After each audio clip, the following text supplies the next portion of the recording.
Alrighty, Algebra 1 students, we're going to have a couple short videos for this lesson. The first of these short videos is a quiz review from our quiz last week, the Intro to Polynomials.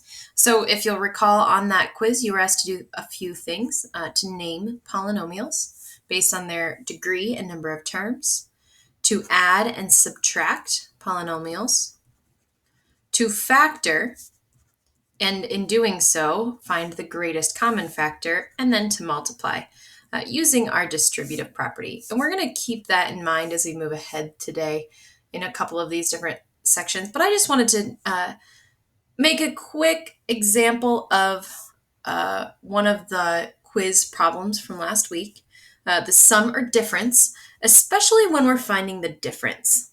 4w squared minus 4w minus 8 was the first polynomial, minus 2w squared plus 3w minus 6. Now this is going to come in, it's going to be true anytime we're adding or subtracting two things, but we do want to pay attention to the parentheses here. We're subtracting everything in this polynomial, which means we're subtracting 2w squared, we're subtracting 3w, and we're subtracting a negative 6. This is where we can have a common mistake, is that we can miss the subtraction for each of the three terms. Sometimes we only want to apply it here to the 2w squared. So when we do that, we have 4w squared minus 2w squared. Those are like terms, and so I have them put together. You might have a step before that. Minus 4w minus 3w minus 8, and then minus negative 6. I have a minus and another minus.